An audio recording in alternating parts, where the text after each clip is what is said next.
Hello and happy post-Christmas from Bougher Custom Guitars and Amplifiers in Ardmore, Oklahoma. Let me switch this thing to the other channel here. I hope everybody had a good Merry Christmas, a real happy time, and just like clockwork, as soon as I start talking on the video, guess who shows up? Winky decides I have to be in the middle of whatever it is you're doing, because you're talking to the world. So everybody, world, say hello and happy holiday season to the Winky cat. She got to be in charge of everything. You're going to have to get down, silly. So anyway, what we got going on here, so and I wished everybody a happy Christmas, and I hope everybody's still having a good time.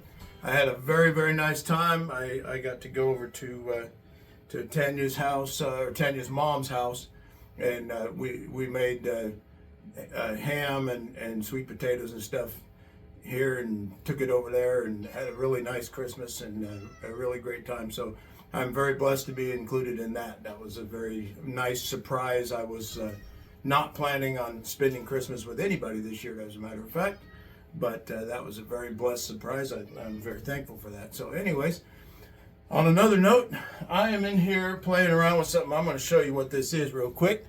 So we'll get my mug up in the camera. That is an old Crate G600 head, and there's the rest of the case down there on the floor. So what this is, in case some of you don't know, this is a solid state amplifier that was made in St. Louis when crates were still made in the US.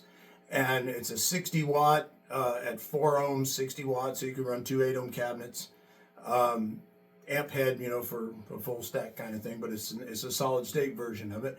And they're actually really, really good amplifiers. They were let's say handmade, but they were, you know, assembly line built by people, not, you know, automation, in St. Louis and St. Louis music. And back in those days, the stuff that was manufactured in the States was pretty darn good stuff. It was before all of the overseas made in China and Taiwan and all that jazz. It was before those days. But one of my customers, the customer that actually owns that Bougher that's sitting right back there, has this head, and he picked it up, and it was scratchy pots and stuff. So I had to repair one pot that was actually coming apart. It was just, it had been used so much, the case was coming off. So I managed to repair that and use the original pot. So and then clean up all the others, the scratchiness and stuff like that. But they're actually really loud amps. It has reverb built in, although it's not hooked up right now because it's not in the case. But I was just wanting to show everybody this. But this customer has this amp, which is now done. It's repaired. I just got to put it back in the case.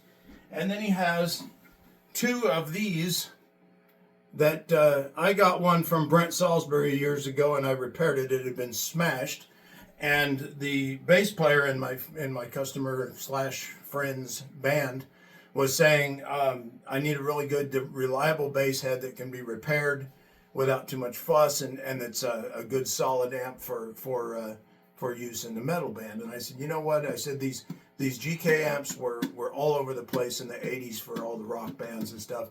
They're extremely reliable heads. These are the older ones from the 80s and 90s. And these things were completely analog, built on thick circuit boards, very solid, very well-made components, and also made here in the U.S. So very, very cool stuff. Huge heatsink on the back of these things, because these things put out some juice. They put out some big power. So I got to get into this one and figure out why it's not working. Like I said, it's exactly like the one I have that I use for my personal rig. And he has one other exactly like it, because when I told him to buy one of those, he bought two of them.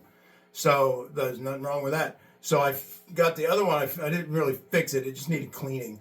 So I got it back together for him to use, and he's been using that. So he wants to run two bass stacks, you know, bi-amp together. So I'm going to set him up with that.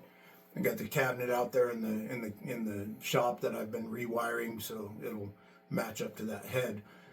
But a lot of things going on. I'm off from the day job at the foundry until the 5th, so I'm going to take advantage of this week to try to catch up, like I've been telling everybody, on all of the things that I've been overwhelmed and swamped with, and however you want to put it, that I haven't been able to keep up on. And I've got lots of stuff in there, other people's stuff, Denny's stuff, Alan's stuff, Chris, bass player from church. I've got his stuff to finish. I've got I've got 4 guitars, Bougher guitars, in the process of being built all at once in various stages. I'm kind of tackling them all together.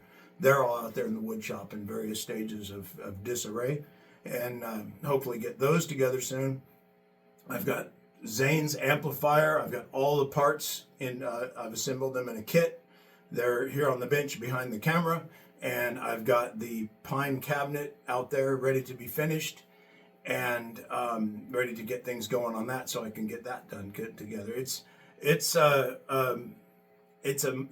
something that I've kind of putting together just for Zane, for what he does with his red dirt kind of style, and it's basically a 5E3 Fender Tweed style circuit with a couple tweaks, and it's a single 12-inch cabinet, very simple, 15-watt all tube, very, very simple type amplifier, but it's a very, very useful circuit, and it's a very popular circuit. It's been used for years and years. It gets that grit, but then a lot of control from the guitar and all that kind of stuff. So it should be a very interesting thing. But like I said, it's not strictly a copy of the Fender circuit. It's something that I've tweaked a little bit. I do that with my stuff. I'll take good parts of different circuits and blend them together and make my own thing out of it. A lot of people have been doing that for years. I just do it, and it's nothing. I'm not trying to be Mr. Yeehaw, look what I did, but that's what I do. I try to get a certain tonage, a certain tonality for each individual person that I build something for. So it's kind of where that stands. I've listened to him, I've played along with him, and I know what his band wants to sound like, so I know what's good for his tone. So I think that will work out. So anyway, I just wanted to get on here and share this with you guys, and I'm going to get back to work, stick this thing back in the case, and get back to what I was doing so he can come pick it up in a little while.